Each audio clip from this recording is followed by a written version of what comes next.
Hey everyone, it's Brennan the Paleo Dude, and I'm back with another Jurassic World figure review. Today we'll be taking a look at the Soundstrike Cryolophosaurus from the Camp Cretaceous lineup.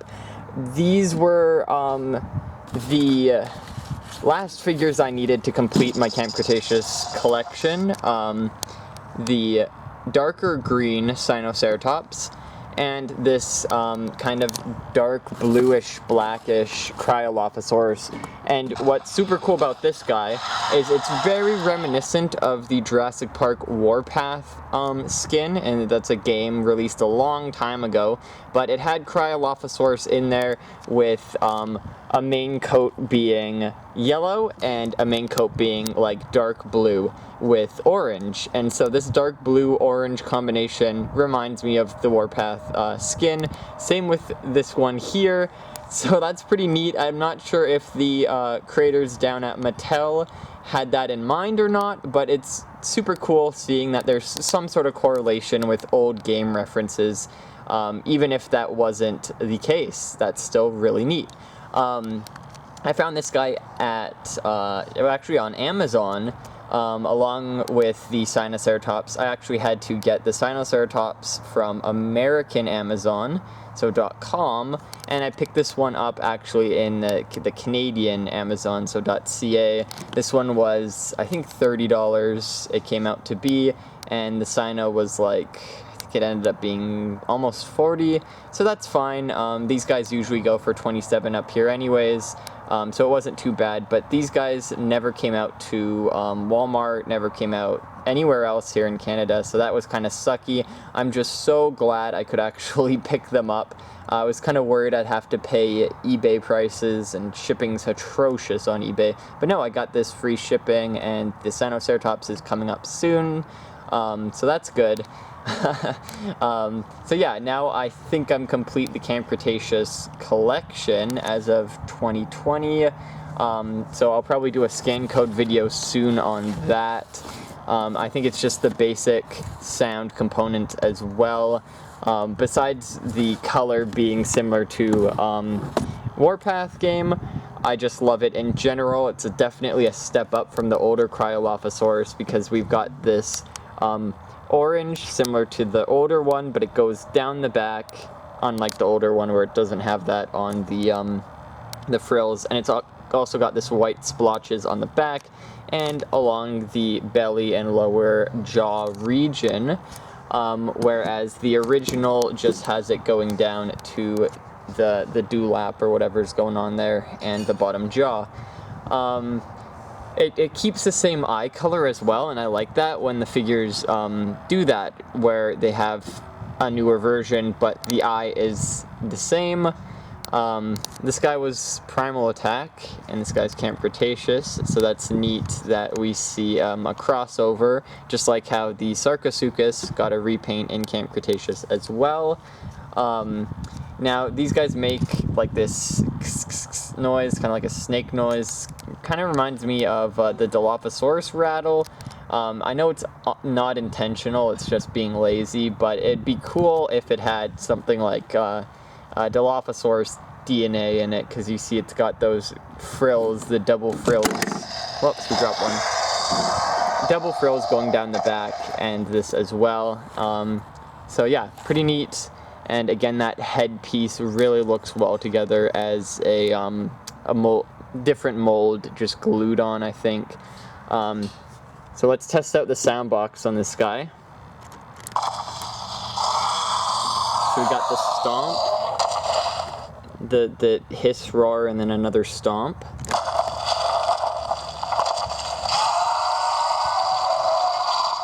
And we've got the stomps and the roar.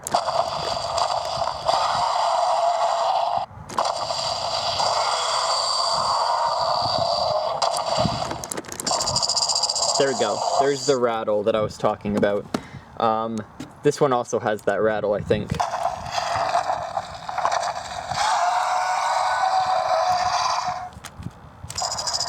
Yeah, there we go. So they both have that rattle feature going on. So, wow. 5 minutes in, it's not even out of box. I'll get it out of box now. I'm just so excited to finally have it. Again, I was not looking forward to tracking it down, but a friend online told me that they're on Amazon, so I quickly picked it up before it was too late, because I always have this fear of not buying something in time and then it, you know, skyrockets in price. I think I'm having that dilemma with the Dimorphodon, actually. The Legacy, no, Amber Collection Dimorphodon, yeah. So I don't want to miss out on that guy, so I'm going to keep some of my contacts in the States up with that. This leg is not wanting to bend in or out. This one had the same problem, but I was able to loosen it up a bit. I don't know if that's weird. Okay, I'll just leave it, actually. I don't want to break it. But yeah, here's the scan code for all you guys who still have the scan code app, or the fax app, or whatever. I'll make sure to include it in my next scan code video for Camp Cretaceous. Now we're all blurry. But yeah, I'll probably do a Camp Cretaceous scan code video sometime soon, and then once I get the Sinoceratops, I'll feature that in it, and we'll have the complete Camp Cretaceous scan codes. Yay! So obviously this guy wasn't featured in Camp Cretaceous, and won't, I don't think, ever be featured, but a cool thing is, I'm pretty sure there was a concept for a baby Cryolophosaurus for Camp Cretaceous, like concept art for it, so that's really neat that it actually was planned, or was in the works for being in Camp Cretaceous. Ultimately, I guess, scrapped. Maybe they'll revive it sometime later, but again, I kind of doubt that.